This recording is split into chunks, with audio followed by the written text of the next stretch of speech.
Hello world, I am the Mystic Philosopher, and you are again tuned into the right number, and thanks very much for tuning in. As I continue with my series of presentations titled The Redemption from the Curse of the Black Spell, I would like to take the time out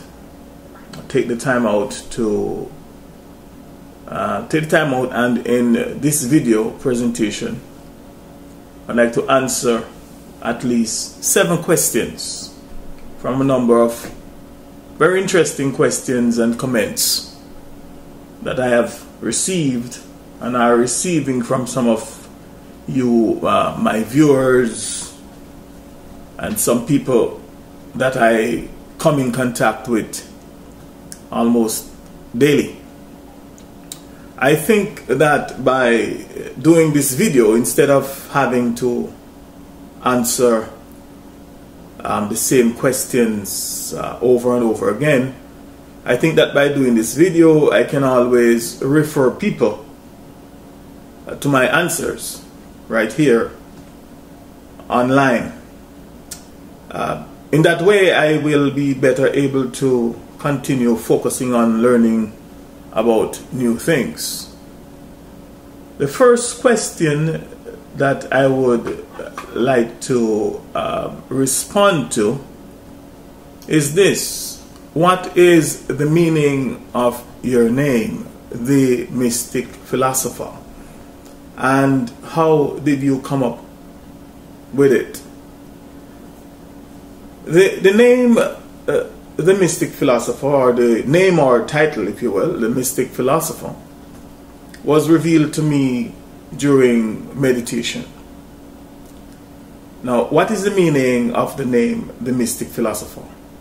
Now, first, you may no doubt notice that I am not just a mystic philosopher, but that I am the Mystic Philosopher. And it is very important that you all note and also know the distinction. The word "the" is to definitely distinguish and identify I as the mystic philosopher that is here to share another perspective on things and to get people thinking, reasoning, seeing, and talking about things that they would not normally think of, normally see, reason, or talk about. I, the Mystic Philosopher, is also here to expose and permanently discredit the alien invader god called Satan, the devil, along with his chosen people, their black lies, meaning their black meaning evil philosophies. I'm here to expose and permanently discredit them. Second is the word mystic. A mystic is a person who has undergone or who has had a profound spiritual experience, or if you prefer, some profound spiritual experiences. Spiritual experiences or profound spiritual experiences which have led to him or to his or her awakening and enlightenment. Spiritual experiences that have activated senses that were dormant, senses that were being dumbed down by the system and his or her environment. That's a mystic. Third, the word philosopher. or who is a philosopher? The word philosopher, for your information, is derived from and make up of two Greek words, philos and sophos. Philos means love or loving, and sophos means wise or a sage. By combining both words, we get what in English is called the compound word, or a compound English word, or the compound English word, philosopher, meaning a lover of wisdom. A philosopher is a lover of wisdom. A philosopher is also defined as one who is learned in philosophy and one who meets difficulties with a calm composure. A philosopher is also known as a great thinker. And a philosopher is one who lives by, or one who expounds a system of philosophy. So to answer the question, I, the mystic philosopher, I am a great thinker and a lover of knowledge, understanding, and wisdom. I have learnt, and I am still learning daily, how to handle life's challenges with calmness, composure, and wise judgment. I am living by, and I also expound some basic philosophies of life.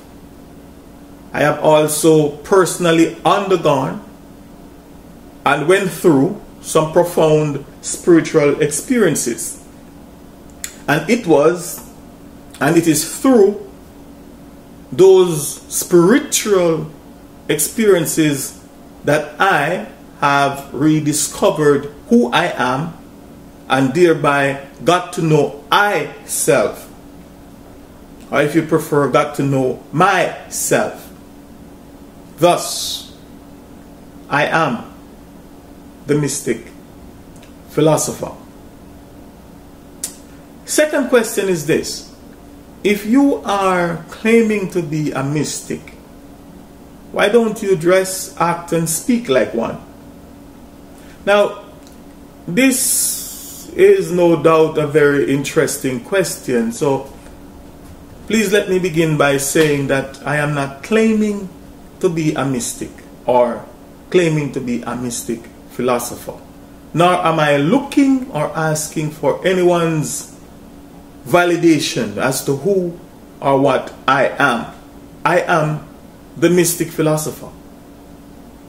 And in question 1, I did define and explain my name. To whom I did define my name, to whom it may concern. Secondly, because I am not one because I'm not one of your systems trained, systems appointed, or system approved mystics and philosophers, or one of the systems philosopher wannabe, I do not dress, act, or necessarily live or speak like them, nor am I obligated to anyone to do so. From personal experience or experiences, I have found that many people are very curious about my name.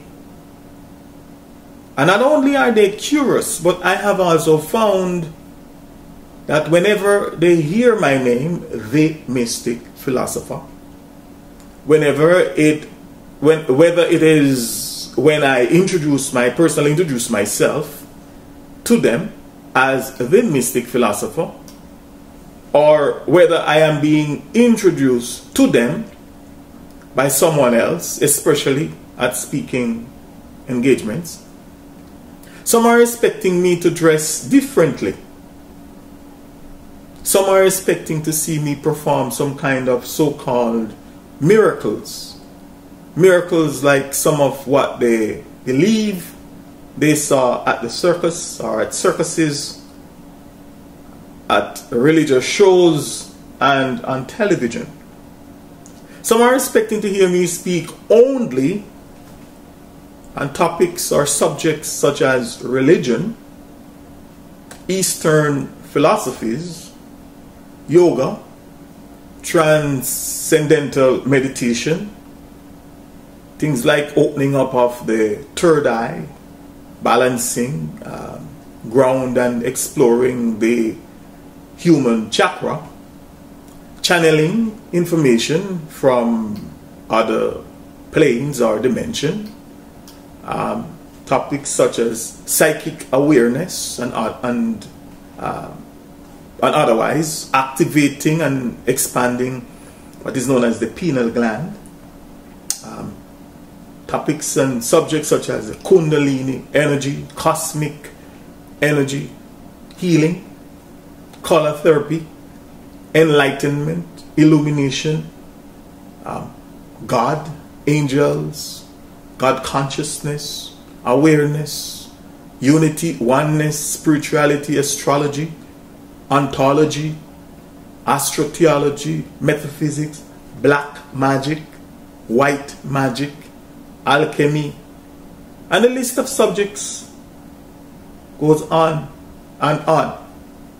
But even though I must admit that I have searched and to some degree studied, researched, and I am still studying, searching, researching, and looking into those subjects and many other things, and that by many people's knowledge or standards, I have great knowledge or insight into many, if not all of those topics, subjects and ideologies, and do sometimes speak and lecture on these topics.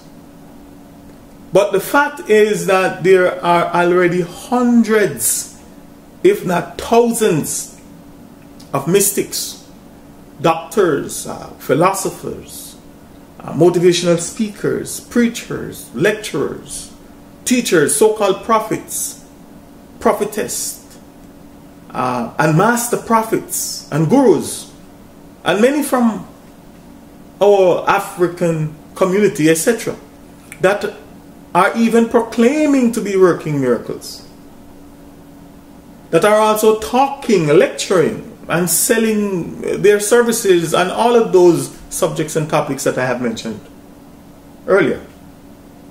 So I, the mystic philosopher, have chosen instead, or may I say, or I should say that, I should say it another way, that chosen have I to investigate and to search out why many, if not all of these preachers, spiritual practitioners, spiritual counselors, healers, so-called mystics, and their mystical, spiritual, and ministerial services that are on the market, that are being sold, oftentimes they are selling at such high prices that the people that I, the mystic philosopher, think need them the most can't even afford them.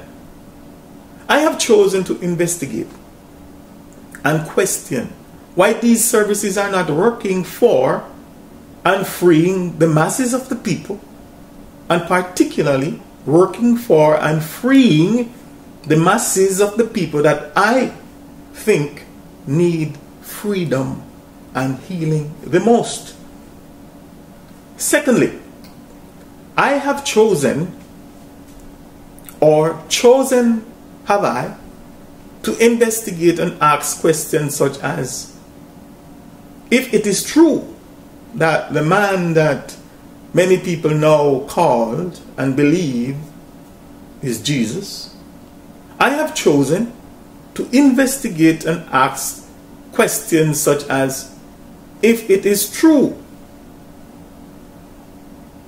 that he did exist, and that if the stories that are written about him, especially those found in the Christian Holy Bibles, if they are correct, and that he, if it is true that he did say and commissioned his then disciples and those people that are today claiming to be his disciples, if he truly commissioned them to go, or if you prefer, commissioned them to come, and I quote, heal the sick, raise the dead, cleanse those who have leprosy, drive out demons, freely you have received, freely give,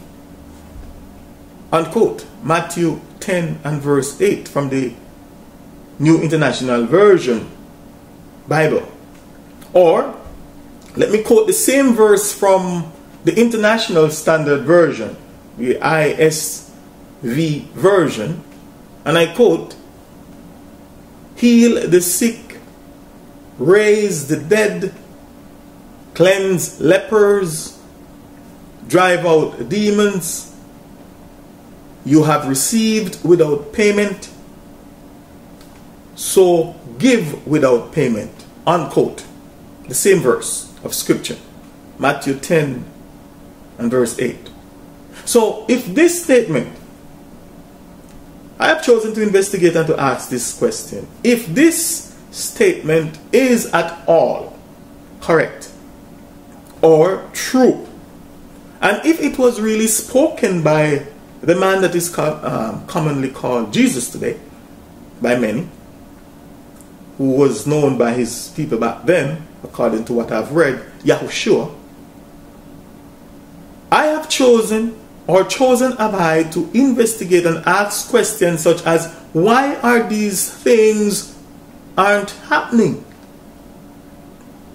For example, why are there more sick people more than ever in the world today? In fact, let's not talk about the world. Let's just talk about sick people in North America. Why are there so much or so many sick people in North America, the place where there seems to be more churches, religions, or religious houses, Christian schools, colleges and universities, etc. A place where there are more preachers, from my perspective, a place where there are more preachers, pastors, or religious PhD, doctors, and healers than there are medical doctors and medical practitioners. Religious PhD doctors and religious spiritual healers that are claiming to be commissioned by Jesus Christ or by Yahushua himself to, quote, heal the sick. I can almost assure you, my viewers and listeners, that if you should check some, if not all of these preachers, pastors, religious PhD doctors, and spiritual healers, etc., that are claiming to be commissioned by Jesus Christ, by Yahushua himself, to be healers, you will no doubt find that they currently have some, if not the best medical insurance coverage and health care plan that money can buy for themselves and for their families, while they are laying hands and olive oil on you or on some of you. And they will also end up burying you and billing you, and billing your family, or if your family can't handle it, they might even end up billing your estate for the laying on of hands as well. So, if they can't heal the sick, because obviously if they could, they would.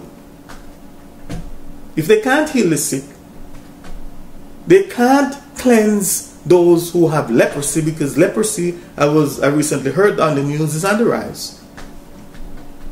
So they can't heal the sick. These people who are claiming to be commissioned, and today's disciples of the man that is called, commonly known to many as Jesus, and to his disciples back then as Yeshua. If these people can't heal the sick and cleanse those who have leprosy, the lepers, and if they can't drive out demons from those that are demon possessed, then do you really think, and are you truly waiting to see them raise the dead? My people, get real. These people can only bury dead, but they can't raise them. And anyone anyone can dig a hole big enough. And anyone who can dig a hole big enough can bury a dead body. In fact, they're not even burying the dead, to be honest. Other people are doing it. They're just performing some rites at the funeral. But in fact, according to the same Bible, Jesus, or Yahushua, said, "Let the dead bury their dead." Maybe some of us one day will figure out what he meant by that. So why are those who are today claiming to be his, meaning Jesus or Yahushua, his faithful servants and followers, and his ordained disciples, charging for their services? If the scripture is correct, their leader told them that they freely receive from him, so they should freely give. Why are they charging for their services? Why are spiritual things that according to this scripture is supposed to be issued free have now become multi-billion-dollar business operation, multi-billion-dollar religious industry, etc.? And why are they, meaning the supposedly devout servants and followers of this man called Jesus or Yahushua, and even worse, why are they selling at such high cost their books, their CDs, their tapes, their DVDs, sermons, recorded sermons, lectures, seminars, counseling services, their stage show and performances, etc.? Messages, information, and inspiration which they are also claiming that they have freely received from Jesus or Yahushua himself. I have even heard and seen some of these people on radios and television unflinchingly staring directly into the cameras while asking the most desperate among us, the poor, the unemployed, the homeless, the hopeless, the destitute, and the depressed, etc., to send them a love gift of X amount, a gift offering of X amount, a free will offering of X amount, a peace offering of X amount, a so-called seed of faith of X amount. And by X is not any small amount. An investment into their ministries of X amount in order that they might receive, in order that the people who give might receive their blessings. It just doesn't make clear, honest, and rational sense to I, the mystic philosopher. And so I have chosen to investigate these things. And so I have also chosen to share some of my findings and perspectives on those things and many other things that many people either don't know about, that they don't think about, that they don't care about, the things that they may believe are insignificant, or for whatever reasons they may have chosen not to think or talk about them. Just stay tuned to this channel called The Right Number, and you will be hearing more about these things. Now, this is the end of part 1 of this video, so please switch to part 2 for the continuation of this video presentation titled The Mystic Philosopher's FAQ, Frequently Asked Questions and Answers, Series 1. See you then.